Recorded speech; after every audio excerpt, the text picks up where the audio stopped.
ാണ് യുദ്ധം അധികം വൈകാൻ നമ്മൾ അടുക്കളകളിലേക്ക് അത് കടന്നു വരാൻ പോകുന്നു പല രൂപത്തിൽ എന്ന് നമ്മൾ പറഞ്ഞതാണ്. മധ്യപൂർവേഷ്യയിലെ സംഘർഷത്തിനിടെ രാജ്യത്ത് പാചകവാതക സിലിണ്ടറിന് വില കൂട്ടി എന്നതാണ് വാർത്ത. ഗാർഹിക പാചകവാതക സിലിണ്ടറിന് 60 രൂപയും വാണിജ്യ സിലിണ്ടറിന് 115 രൂപയുമാണ് കൂട്ടിയത്. പുതിയ വില ഇന്നു മുതൽ പ്രാബല്യത്തിൽ വരും. ലാൽകൃഷ്ണ, വർഷ ഗിരീഷ് എന്നിവർ ഏറ്റവും പുതിയ വിവരങ്ങളുമായി ചേർന്നു. ലാൽ, 60 രൂപ എന്ന് പറയുന്നത് ചെറിയ വർധനമല്ല. 115 രൂപ എന്ന് പറയുന്നത് ഹോട്ടൽ ഭക്ഷണത്തിനും വർധനയ്ക്കിടയാക്കുന്ന ഒരു വില വർധനയാണ്. എന്താണ് ആൾക്കാരുടെ പ്രതികരണം? ഇത് നമ്മൾ പ്രതീക്ഷിച്ചതാണ് ഇന്നല്ലെങ്കിൽ നാളെ എന്ന മട്ടിൽ. ലാൽ, നമ്മൾ പ്രതീക്ഷിച്ചതാണ് ഹാഷ്മി, പക്ഷേ ഇത്ര വേഗത്തിൽ എന്ന് നമ്മൾ പ്രതീക്ഷിച്ചില്ല. കാരണം യുദ്ധം തുടങ്ങിയപ്പോൾ സ്വാഭാവികമായിട്ടും പെട്രോളിയം പ്രോഡക്റ്റുകൾക്ക് വില കൂടും എന്നൊരു ധാരണ നമുക്കുണ്ടായിരുന്നു. അങ്ങനെ പേടിക്കേണ്ട കാര്യമൊന്നുമില്ല, ഉടനെ ഒരു വില വർധനമൊന്നും ഉണ്ടാകില്ല എന്ന് ആണ് ആദ്യഘട്ടത്തിൽ പറഞ്ഞത്. ഞാൻ തന്നെ ഇന്നലെ ഗ്യാസ് ബുക്ക് ചെയ്യാൻ വേണ്ടിയിരുന്നതാണ്. പിന്നെ വിചാരിച്ചു കുറച്ച് കഴിഞ്ഞിട്ടാകാം എന്ന രീതിയിലാണ് ഞാനും വിചാരിച്ചിരുന്നത്. പക്ഷേ ഇന്നലെ വൈകുന്നേരത്തോടു കൂടിയാണ് 60 രൂപ ഗാർഹിക സിലിണ്ടറിന്, അതായത് നമ്മുടെ വീട്ടിൽ ഉപയോഗിക്കുന്ന 14.2 ലിറ്റർ വരുന്ന ഗ്യാസ് സിലിണ്ടറിന് 60 രൂപ ഒറ്റയടിക്ക് കൂട്ടിയത്. അപ്പോൾ തത്വത്തിൽ വില എന്ന് പറയുന്നത് 920 രൂപയ്ക്ക് മുകളിലേക്ക് എത്തും. അത് എറണാകുളം നഗരത്തിൽ. ട്രാൻസ്പോർട്ടേഷൻ ചാർജ് അടക്കം നോക്കുമ്പോൾ മറ്റ് നഗരങ്ങളിലേക്കുള്ള വില അതിനേക്കാൾ കൂടുതലായിരിക്കും. അപ്പോൾ തത്വത്തിൽ വലിയ രീതിയിലുള്ളൊരു വില വ്യത്യാസം ആ കാര്യത്തിൽ വരുന്നുണ്ട്. അതിന് പിന്നാലെയാണ് സാധാരണഗതിയിൽ നിന്ന് വ്യത്യസ്തമായിട്ട് 115 രൂപയുടെ വില വർധനവ് നമ്മുടെ വ്യാവസായിക അടിസ്ഥാനത്തിലുള്ള ഗ്യാസ് സിലിണ്ടറുകൾക്ക് വന്നത്. അപ്പോൾ അതിൻ്റെ വില എന്ന് പറയുന്നത് 1800 രൂപയ്ക്ക് മുകളിലേക്ക് എത്തും എന്നുള്ളതാണ്. സാധാരണഗതിയിൽ ഈ 1-ാം തീയതികൾ, എല്ലാ മാസം 1-ാം തീയതികളിലാണ് പെട്രോളിയം പ്രോഡക്റ്റുകളുടെ വിലവർധനവുമായി ബന്ധപ്പെട്ട കാര്യങ്ങൾ പുറത്തിറക്കാറ്. അങ്ങനെ ഈ മാർച്ച് 1-ാം തീയതി 29 രൂപ കൂട്ടിയതാണ്. അത് അന്ന് ഗാർഹിക സിലിണ്ടറിനെ ബാധിച്ചിരുന്നില്ല. വാണിജ്യ അടിസ്ഥാനത്തിലുള്ള സിലിണ്ടറുകൾക്ക് മാത്രമാണ് ആ വിലവർധന ഉണ്ടായിരുന്നുള്ളൂ. അപ്പോൾ നമ്മൾ സ്വാഭാവികമായിട്ടും ആശ്വസിച്ചാണ് മറ്റു പ്രശ്നങ്ങൾ ഉണ്ടാകില്ല, ഗ്യാസ് സിലിണ്ടർ വില കൂടില്ല എന്നുള്ളത്. പക്ഷെ അതങ്ങനെ ആയിരുന്നില്ല എന്നുള്ളതും നിലവിലുള്ള യുദ്ധവുമായി ബന്ധപ്പെട്ട സാഹചര്യത്തിൽ വില വർദ്ധിപ്പിക്കേണ്ട രീതിയിലേക്ക് കാര്യങ്ങൾ പോയി എന്നുള്ളതുമാണ് അറിയുന്നത്. പെട്രോളിയം പ്രോഡക്റ്റിൻ്റെ വിലകൾ കൂടുന്നു എന്ന് പറയുമ്പോൾ ഇത് ആദ്യഘട്ടത്തിൽ മാത്രമേ ഗ്യാസിനെ ബാധിച്ചിട്ടുള്ളൂ. ഇനി ബാക്കിയുള്ള പെട്രോളിന് അടക്കം, ഡീസലിന് അടക്കമുള്ള കാര്യങ്ങളെ ബാധിക്കാനുള്ള സാധ്യത ചെറുതല്ല എന്നുള്ളത് തന്നെയാണ് പറയാനുള്ളത്. മാത്രമല്ല, ഈ വ്യാവസായിക അടിസ്ഥാനത്തിൽ ഹോട്ടലുകളിലും മറ്റും ഉപയോഗിക്കുന്ന ഗ്യാസിൻ്റെ വില കൂടുമ്പോൾ ആനുപാതികമായി അവിടെ ഉണ്ടാക്കുന്ന പ്രോഡക്റ്റുകളുടെ വിലയിൽ മാറ്റം വേണമെന്ന് അവർ ആവശ്യപ്പെടും. അതുമായി ബന്ധപ്പെട്ട മറ്റ് മേഖലകളിലേക്കും ഈ വിലവർധനവ് ബാധിക്കും. ചുരുക്കത്തിൽ പറഞ്ഞാൽ നമ്മളുടെ സമസ്ത മേഖലയിലേക്കും വിലവർധനവ് ബാധിക്കുന്നതിനുള്ള ആദ്യ പടി എന്ന് തന്നെ വേണം നമുക്ക് ഇതിനെ മനസ്സിലാക്കാൻ. തീരെ പ്രതീക്ഷിച്ചിരുന്നതല്ല എന്ന് മാത്രമല്ല, നാട്ടുകാരോട് നമ്മൾ സംസാരിക്കുമ്പോൾ പലരും നമ്മളോട് പറയുന്ന പ്രധാനപ്പെട്ട കാര്യമെന്ന് പറയുന്നത് ഒരു ഇരുട്ടടിയായി പോയി എന്നുള്ള കാര്യം തന്നെ. കാരണം ആരും പ്രതീക്ഷിച്ചിരിക്കുന്ന നേരത്തല്ല ഈ വിലവർധനവ് വന്നത്. അതിനേക്കാൾ കൂടുതൽ എല്ലാ ഇടങ്ങളിലും എല്ലാ കാര്യങ്ങൾക്കും വില വർദ്ധിച്ചതിന് ആനുപാതികമായിട്ടുള്ള വരുമാനം എല്ലാവരും കയ്യിലില്ല. യുദ്ധം വന്നതോടുകൂടി ഇത്തരം വിലവർധന ഉണ്ടാകുമ്പോൾ അവരെല്ലാം അത് പ്രതികൂലമായി ബാധിക്കുന്ന ഒരു സാഹചര്യങ്ങളിലേക്ക് കാര്യങ്ങൾ പോകും. ബജറ്റ് പൂർണ്ണമായും താളം തെറ്റുന്നൊരവസ്ഥയിലേക്ക് പല വീടുകളുടെയും അവസ്ഥ മാറാനുള്ള സാധ്യതയും ചെറുതൊന്നുമല്ല, സാധ്യത എന്നൊന്നുമല്ല, ശരിക്കും മാറാനുള്ള എല്ലാവിധ അവസ്ഥയുണ്ട്. എന്താണെങ്കിലും വരും ദിവസങ്ങളിൽ ഇതുമായി ബന്ധപ്പെട്ടുകൊണ്ട് കൂടുതൽ അപ്ഡേഷനുകൾ വരാനുള്ള സാധ്യതയുണ്ട് എന്ന കാര്യം കേന്ദ്ര പെട്രോളിയം മന്ത്രാലയം അറിയിക്കുന്നുണ്ട്. പ്രധാനമായിട്ടും ഈ യുദ്ധം തുടരുന്ന സാഹചര്യത്തിൽ ഈ പെട്രോളിയം പ്രോഡക്റ്റുകൾക്കുള്ള വിലവർധനവ് ആനുപാതികമായി കയറാനോ താഴാനോ ഉള്ള സാധ്യത തള്ളിക്കളയേണ്ടതില്ല എന്നുള്ളതാണ് നമുക്ക് ഒടുവിൽ കിട്ടുന്ന വിവരം. ഞാൻ എന്തായാലും വില താഴോട്ട് പോകാൻ പോകുന്നില്ല. അതുകൊണ്ട് എത്രയും പെട്ടെന്ന് ഗ്യാസ് ബുക്ക് ചെയ്തോ.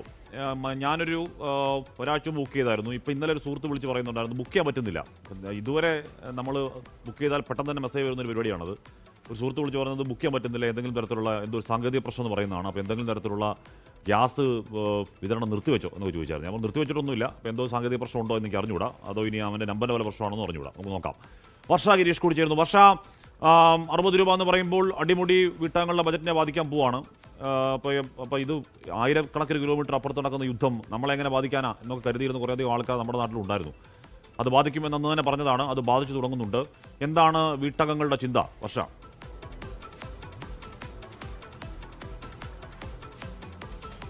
ഹാഷ്മി, ഇന്ന് രാവിലെ നേരം വെളുത്തപ്പോൾ തന്നെ കേരളത്തിലെ വീട്ടമ്മമാർക്കും വീട്ടച്ഛന്മാർക്കും വലിയൊരു അടിയാണ് കിട്ടിയിരിക്കുന്നത്.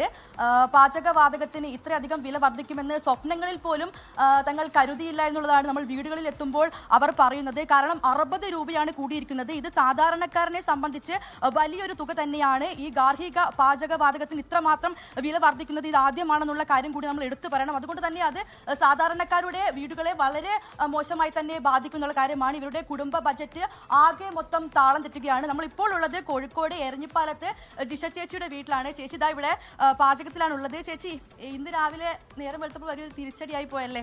അതെ അതെ, പെട്ടെന്ന് രാവിലെ വന്നപ്പോഴാണ് പെട്ടെന്ന് ഈ വിലവർധനയെ പറ്റിയിട്ട് കേട്ടത്, TV ന്യൂസ് ഉണ്ടായത്. അപ്പം ആകെ എല്ലാവരുടെ ബഡ്ജറ്റും താളം തെറ്റും. അപ്പം അങ്ങനെയൊക്കെ പ്രശ്നമുണ്ട്. എത്ര സിലിണ്ടർ വേണം ഒരു മാസം? നമുക്ക് ഒരു സിലിണ്ടർ, നമുക്ക് മാസം ഒരു സിലിണ്ടർ നമ്മൾ ഉപയോഗിക്കാറ്. ഇനിയിപ്പോൾ എന്തായാലും അങ്ങനെ ഒപ്പിക്കേണ്ടി വരും. ഒപ്പിക്കേണ്ടി വരും. അത് നമ്മൾ അഡ്ജസ്റ്റ് ചെയ്തിട്ടാണ് ഒരു 20 days ഒക്കെയാണ് സാധാരണ നമ്മൾ അഡ്ജസ്റ്റ് ചെയ്തിട്ട് 1 monthലേക്ക് ആക്കുന്നത്. അപ്പോൾ പെട്ടെന്ന് ഇത് കേട്ടപ്പോൾ ബഡ്ജറ്റ് ആകെ താളം തെറ്റിയ പോലെയായി. അമ്മ, ഇങ്ങനെ യുദ്ധം നമ്മളെ ഇതുപോലൊരു ബാധിക്കുന്നു കരുതിയിട്ടുണ്ടായിരുന്നോ?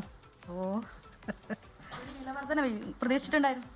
വില വർധന ഉണ്ടാവുമെന്ന് പ്രതീക്ഷിച്ചിട്ടുണ്ടായിരുന്നു. പെട്ടെന്ന് ഇത്ര വേഗം പെട്ടെന്ന് വരുമെന്ന് വിചാരിച്ചില്ല.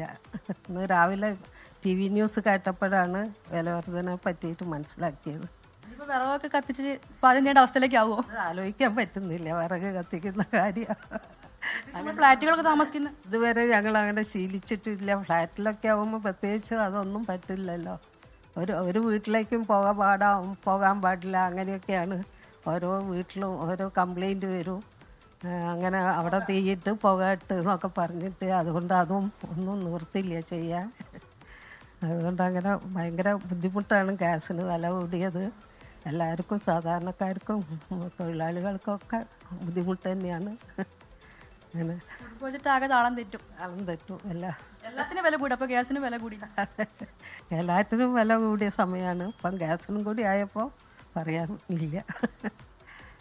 അതാണ് ആഷ്മി, അടുക്കളയിലുള്ള എല്ലാ സാധനങ്ങൾക്കും വില കൂടുകയാണ്. അതോടൊപ്പം ഗ്യാസിന് കൂടി വില കൂടിയപ്പോൾ ആകെ മൊത്തം എന്താണ് ചെയ്യേണ്ടതെന്നുള്ള അറിയാത്തൊരവസ്ഥയിലാണ് സാധാരണക്കാരായ കുടുംബങ്ങളെല്ലാം ഉള്ളത്.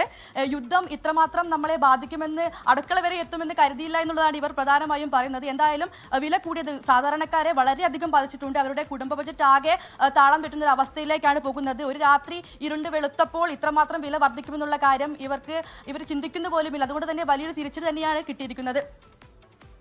ഓക്കെ, വർഷഗിരീഷാണ് വാർത്തയുടെ വിവരങ്ങൾ. ഒറ്റയടിക്കാണ് 60 രൂപ കൂടിയത്.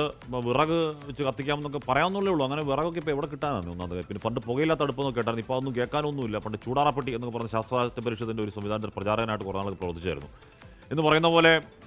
ഇപ്പോൾ അതൊന്നും നടക്കില്ല. ഇപ്പം നമുക്ക് ഗ്യാസ് ഫ്ലാറ്റിലൊക്കെ വിറകായിട്ട് ഇവിടെ കയറി എവിടെ എങ്ങനെ നടക്കും, എങ്ങനെ കുക്ക് ചെയ്യാൻ പറ്റും? 60 രൂപ ഒറ്റയടിക്ക് കൂടി. ഈ പോക്ക് ഇങ്ങനെ പോവുകയാണെന്നുണ്ടെങ്കിൽ അത് കുറയാൻ വഴിയില്ല, മുകളിലോട്ട് പോകാനേ വഴിയുള്ളൂ. ലോകത്തെവിടെയായാലും ഏത് സമയത്തും 24 വാർത്തകളും ഓഗ്മെന്റഡ് റിയാലിറ്റി പാക്കേജുകളും എക്സ്പ്ലെയിനറുകളും വിശദമായി കാണാൻ ഞങ്ങളുടെ YouTube ചാനൽ നിങ്ങൾക്ക് സബ്സ്ക്രൈബ് ചെയ്യാം.